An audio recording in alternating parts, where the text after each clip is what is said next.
Coming up, the New York Football Giants get absolutely embarrassed by the Philadelphia Eagles, blown out, my friends. And while everyone is pushing past this game and circling the most important date on the season calendar against the Washington Commanders, we break down whether or not there are any concerns coming out of this performance that could carry over to the Giants' playoff push.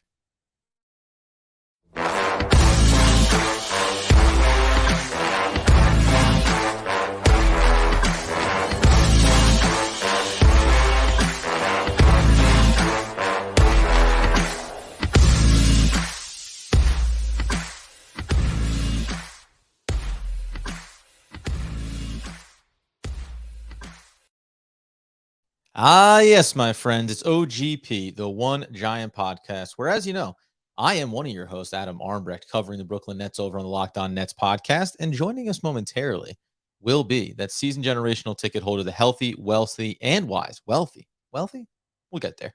Andrew Makowitz, as we're going to break down, obviously, the New York Football Giants, as I said at the top, disappointing could be one way to phrase it. And then there's the other side of it where a lot of Giants fans are hoping optimistically to put this in the rearview mirror and focus all their attention on the upcoming game with the Washington Commanders. Welcome, Andrew. How are we, sir, on a Monday?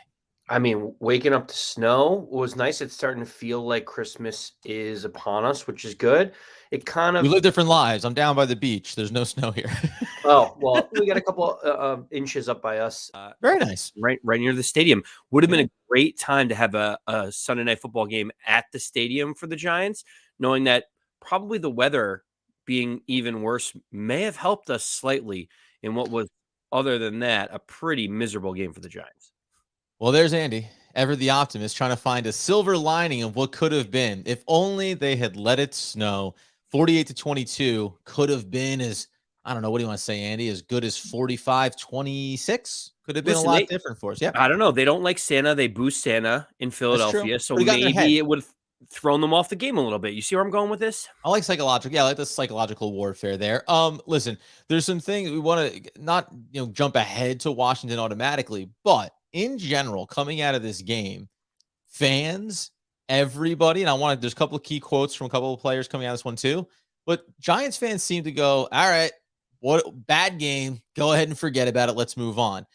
I get the mentality, but I think it's a little bit farcical to come out of this game that you didn't expect to win. We had our expectations. We both called for the Giants to lose, thought it was going to be a little bit more competitive, certainly. Never was from start to finish. Giants never got closer than 2 scores, and even 2 scores might as well have been 40 points. Do you find it a little bit concerning that everyone's like, but the Washington game, that's what we need to focus on here? So my biggest issue was that it felt like the Giants were half in, half out in that game. All the way organizationally, all the way down to the players that were playing, because everyone was giving mixed signals. The media, you and I doing this podcast, anyone out there was basically saying this game doesn't matter. And the team, you could tell that the team heard that. And whatever the messaging was, the team, even the way the coaches made decisions, they make Saquon Barkley active, but then like within the second series, Gary Brightwell is out there running routes, right? Like it seemed to me that the team was like, oh, let's just see if we could like make this competitive and sneak out a victory, but we're not going to really like go for the win. Yeah, that's the biggest, the initial problem for me is this game, but also the lead up to this game. We talked about it in the preview of this matchup, going back to the Dallas game, Thanksgiving. But let's remember, we got that Washington matchup looming. So you kind of hedge your bets a little bit. You hold out some players. That made sense to me. And I'm not going to look at the tie and then say, oh, well, because you didn't win, you should have gone for it more in that Dallas game or anything like that. But this coaching staff seems to be doing this two-minded thing of, well, we know that if we beat Washington, we'll talk about playoff percentages after Sunday's matchups. The Giants got some favors done for them around the league. But this idea of like, yeah, making the playoffs matters, but, don't get over your skis about what you think this team can accomplish. However, we would like to make sure everyone's healthy enough, and yet we're not going to hold out everybody, right? Like Leonard Williams doesn't play. He has the neck concerns, but Saquon Barkley's out there. And I mean, you and I were texting during this game, and whatever you think about when, this is a funny thing. during the game, like you and I kind of made the case. Anyone who's even mildly injured or has an injury concern shouldn't be anywhere near this field. Daniel Bellinger ends up getting dinged up in this game, just came back from injury. Like, that's significant if he's not going to be 100% for the Commanders game. I am never going back over the course of this podcast. We're always, if we can go win a football game, we want to go win a football game. That's always our mentality when it comes to the Giants. And this was a game where after the first 2 drives, I was like, that's it. Stop. Get Daniel Jones out. Get Saquon out. Get Darius Slayton out. Get Daniel Bellinger out. Get Evan Neal, Andrew Thomas, any key player that you think, Thibodeau, Ojulari, do not bother risking them. Now, they end up coming out the other side of this game really with relatively no injury concerns. And yet, I don't know what's better or worse, because the longer they played, I think the less the value of like a morale boost. Well, show that you can be competitive. They really didn't show that. Like, they had a drive. When they got it to 13, you thought, well, that's a nice drive. But we all know you're playing against a soft defense at that point. The Eagles are just having a great time celebrating on the sidelines coming out of halftime. Like, this game was in the books, and yet this coaching staff seemed to be having a hard time saying, yeah, we're not really trying to bother winning or competing in this football game. Yeah, Adam, you're right in one regard, but the reason why I find it difficult is because Giants come out, get the ball, punt, touchdown Eagles on a long sustained drive. Giants get the ball back, punt, Eagles come down, touchdown. Then the next drive for the Giants is the drop kick by Gillen, which was like inexcusable. Next play, the Giants are down 21-0 at that point. Well, it's not a drop kick. Like, he drops the ball. No, yeah, like he whiffed on the ball and then saw it on the ground and tried to kick it. It wasn't like a rugby style play. This wasn't a sneaky play by the Scottish Hammer. I mean, he should have been able to do it, to be honest with you, because he kind of did it all in one motion, and it would have been pretty sweet. Like, that's some pretty good hand-eye coordination to be able to just like. I was impressed. Yeah, I mean, I was impressed, but apparently that's against the rules, Adam. I don't know. Big deal. But listen, here's the biggest issue of that is it was 21-0 with like 7 minutes to go in the second quarter. Sure. And if the Giants waved the white flag at that point, that means that it's on Joe Shane, Brian Daboll, everyone to put up their hand and say, we made a mistake. And they couldn't do that just yet because like to wave the white flag in the second quarter means we don't believe in our team at all. I know that you're not saying at that exact moment, but it's just like, you have to play it out at least to halftime. Maybe there's a fumble, maybe there's a muffed punt. Like, you got to continue to play for a little bit. But yeah, it just felt like the whole. I mean, let's be honest. There was very little positives that came out of the Giants' play on the field, and we can talk about the offense, how they didn't get it going early. But really, the number one catalyst was our defense is a problem right now, and it's specifically in the run game. We are getting run all over the place, and teams are getting huge chunks of possession. The Eagles had the ball for 11 minutes in the first quarter. The Giants basically didn't have the ball at all. They were playing keep away, and there was nothing we could do to stop them.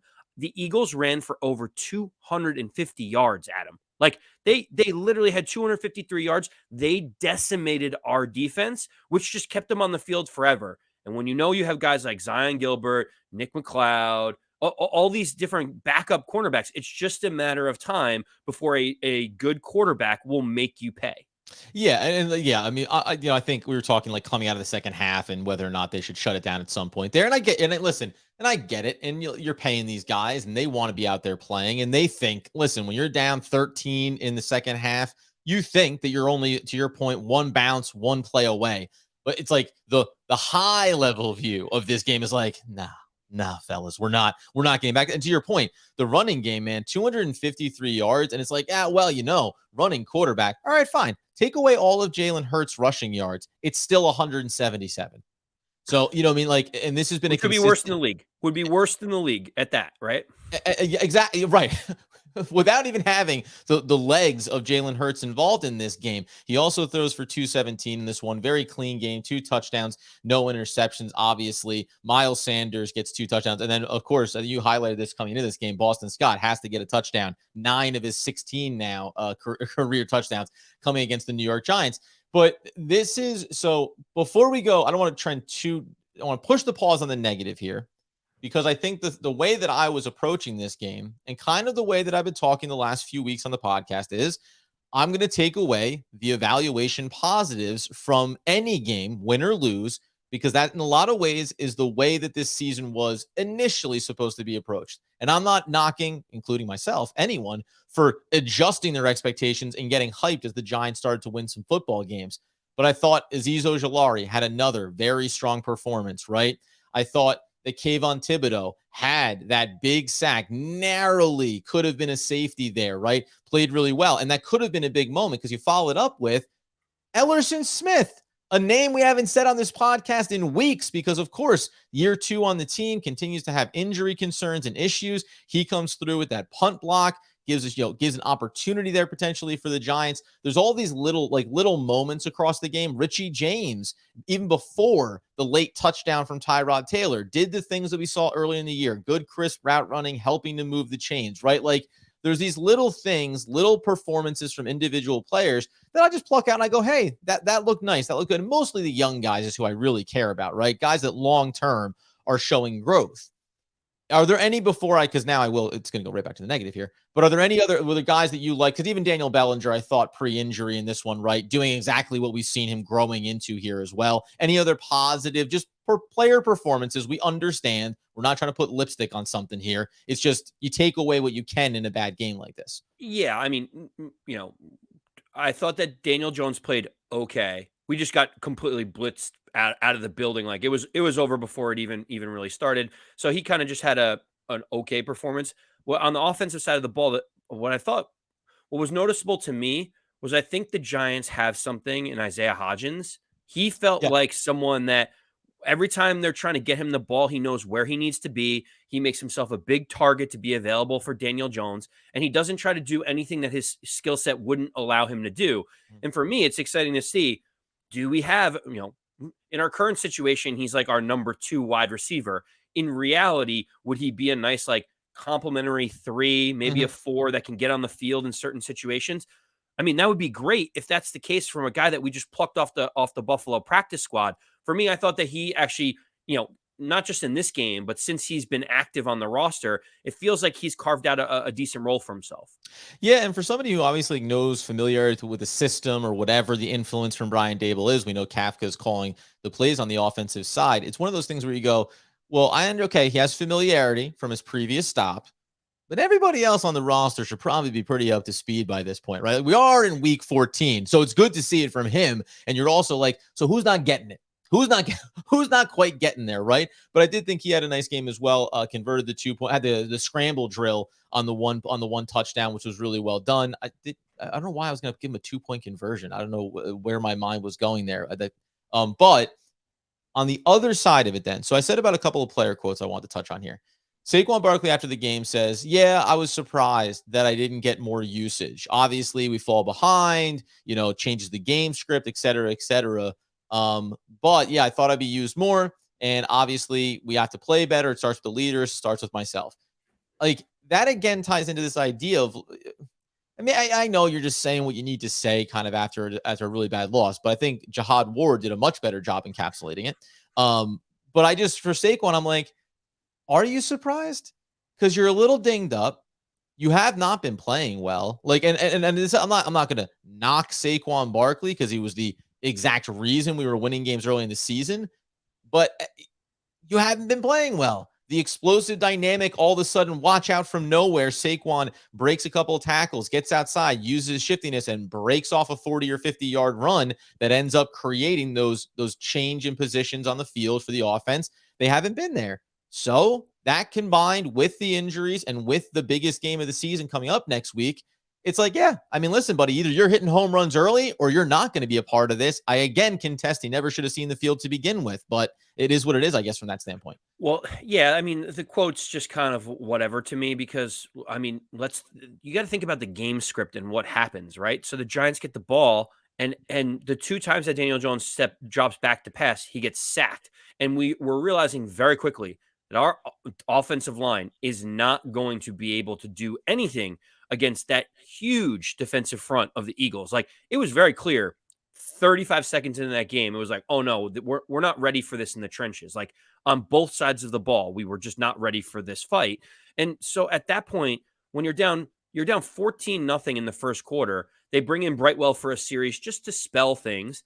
And then by the time Saquon Barkley takes the field again, they're down 21-0. So it's like, Saquon, what do you want the team to do when you're down 21 points? They're not gonna hand you the ball 22 times. Like, we either got to throw ourselves back into this game like very quickly, making huge plays, because we're not milking the clock trying to get long, chunk yardage from you on the run game. And why are we going to put those 20 carries on you when you are dinged up at that point? Like, what's the percentage chance that that's going to help us win this game?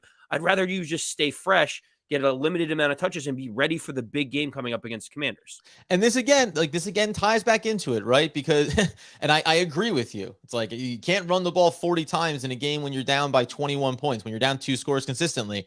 Also, if you can't do it, then why is he there? Like, it's just It's very confusing and confounding. On top of which, Daniel Jones, we say he's your starting quarterback. He's the most important player. If it's Saquon Barkley's number 1 next week, Daniel Jones is going to be the second most important player the Giants have on their team potentially, unless you want to look at the defensive side, which we'll talk about in a second.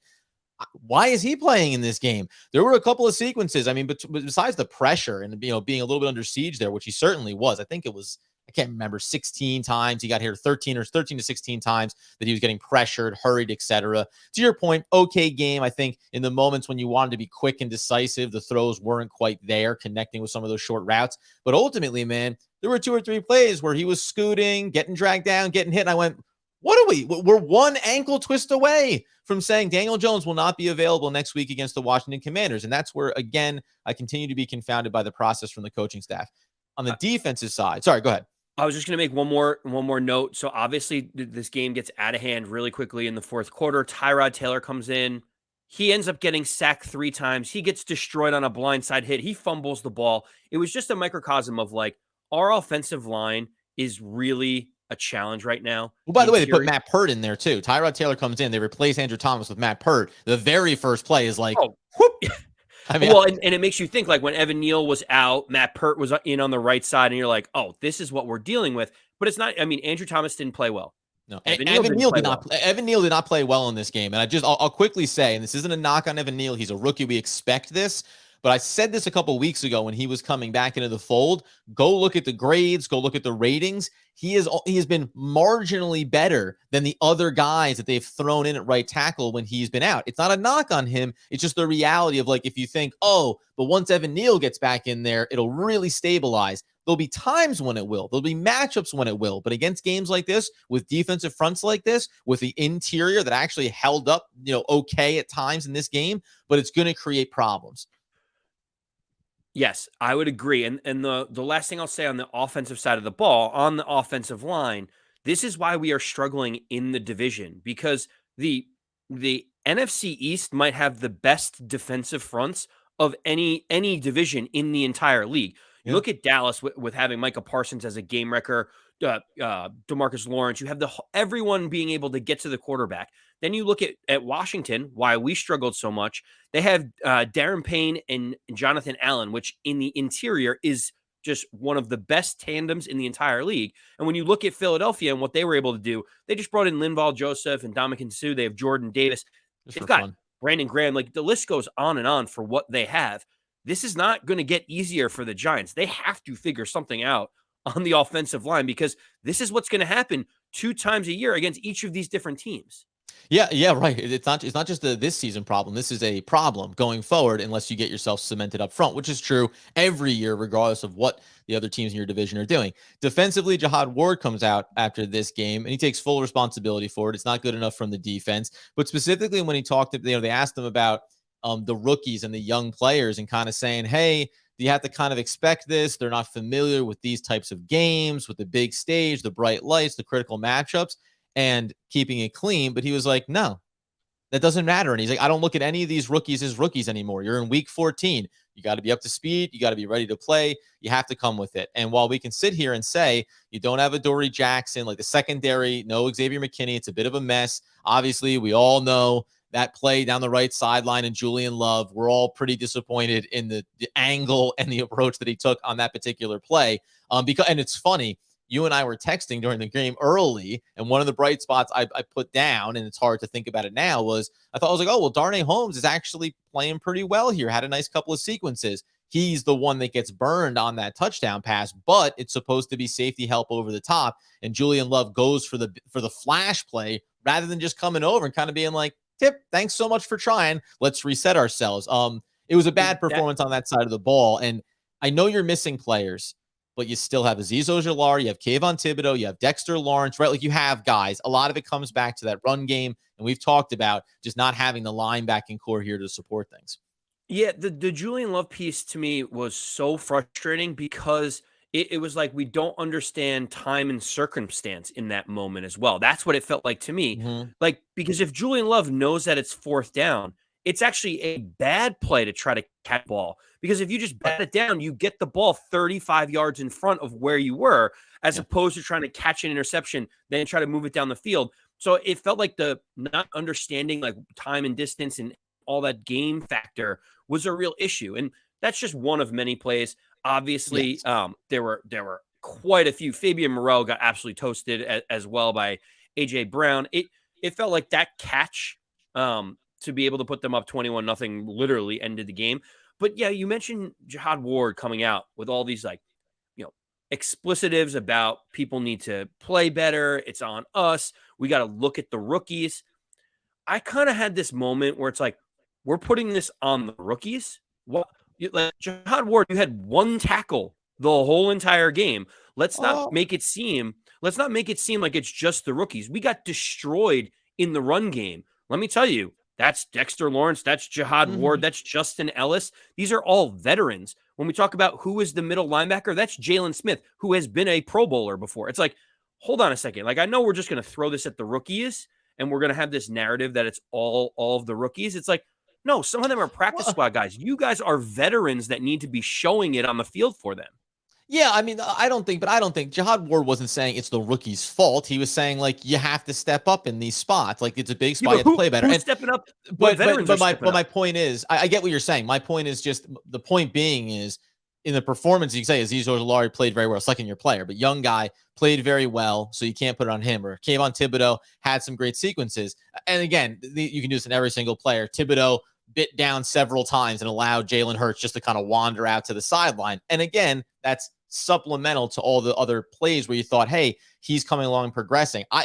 Regardless of Jihad Ward's commentary around it, or the way we maybe think about what he meant by it, I look at it as your best players are your young players. Your best players are your rookies. And whether or not Jihad Ward says it or somebody else says it, the bottom line is, it's like, either these guys are going to make exceptional plays that mask some other things, or you're going to get dumpstered in games like this. Like you mentioned Fabian Moreau. Hey, listen, he's had some good games for us. Also, he wasn't playing for anybody 5 weeks ago, right? Like, there's a reason why these guys aren't on rosters and then are starting. So it's like, on the one hand, you get it. On the other hand, like Jihad Ward, what are you if you're not playing on the New York Giants right now? You might be a guy not even seeing the field on another roster. Here's a perfect encapsulation of why this is a problem. Julian Love led the team in tackles with 10 total tackles. You generally don't want your safety leading you in tackles. In order of the next people in line in terms of tackles were Jason Pinnock, Jalen Smith, Micah McFadden, Zion Gilbert, Tony Jefferson, Fabian Moreau, Nick McLeod. All of those players may not be on this roster in about 6 weeks, right? Like, that's how deep we are down to the depth chart outside of Julian Love. Like, all those players may not be here, like, right at the end of the season. So, you got to take it with a grain of salt. We're like, yeah, no one's a rookie anymore. We all got to play better. But it's like, these are the players that we're putting out there. I just named 7 guys that aren't going to potentially be on this roster, at the end of the season. Well, this is why, more importantly, it's that, again, it's just saying, like, what no one's going to come out and say is, listen, man, I mean, we got a lot of holes on this roster, eh, fellas? You know what I mean? Like, that's really what the answer is after a game like this. The Philadelphia Eagles are the #1 seed in the NFC. They're trying to push for a deep playoff run, looking to potentially compete for a title this year. And we're a team that, yes, we are in the playoff picture, but there's clear two different tiers here that we're operating in. And we're not in that class right now. And that's okay. And no player is going to say that. And I'd be chastising them if they did. So the other two things then coming out of this game are, one, first the playoff picture overall, and then we said the Giants kind of caught a nice, I'm not calling it a break, but Seattle's lost 3 out of their last 4, and in losing, they actually went into this. So coming into, I took the screenshot of that knucklehead with his weatherboard where he tracks Steve everything. Kornacki. Yep. There you go. Yeah, great guy, friend of the show. Coming into today, coming to Sunday, Washington was 69% to make the playoffs, Giants 57, Seattle 64, and the Detroit Lions 7. After it, Washington, by doing nothing, now up to 74%. Giants dropped, but only slightly, to 53%. Big drop for Seattle down to 42%. And the Lions took a big jump up to 21%. They got there. They're keeping themselves in that fringe of this conversation. Overall, it still comes down to this one incredibly important game against the Washington Commanders. The break, though, of Seattle losing is what keeps the Giants right now sitting in that 7th seed just ahead of them because they have the tie against Washington. If the Giants didn't have that tie and we're 7-6 right now, Seattle would be over top of them already in this situation. So now, yes, winning this game is going to vault the Giants right back up into the 6th seed. It'll drop down Washington. But there's still a lot of games to play in behind it. And it's going to be interesting. Some things we'll talk about this week are going to be about this Colts game that everyone's looking at. There's some stats that we've been tracking over the course of this season around QB play, total yardage from other teams, and how that matches up in some of these key games. We all came in expecting the Giants to lose. Seattle's loss really was a bit of a nice Band-Aid on this wound for the Giants fan base. Because if the Seattle had won, you'd really start to be like, man, not only are all the eggs in this Washington basket, but I talked about this before. The Giants can win next week and still have a problem staying in the wild card picture, depending on how other games go. It's not just one win. They need 2. And we can't assume that they're going to get them.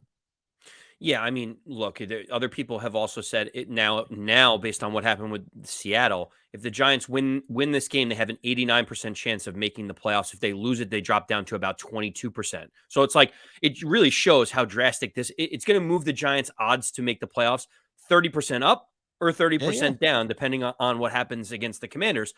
What I think is important, and maybe we can say at the end of the day, Adam, what I think is important is, while the loss hurts because we really weren't competitive on the field, as you mentioned, we went from 57% to 53%. It didn't drop that much.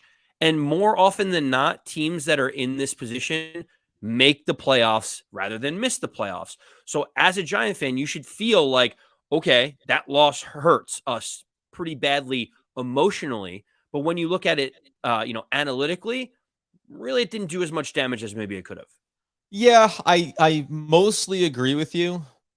And also, when you get dumpstered 48-22, like, it's a problem. It's a problem. It's not losing the game against Dallas when you're down 28-13 late. You put on a window dressing touchdown, but you were competitive. You were winning at halftime.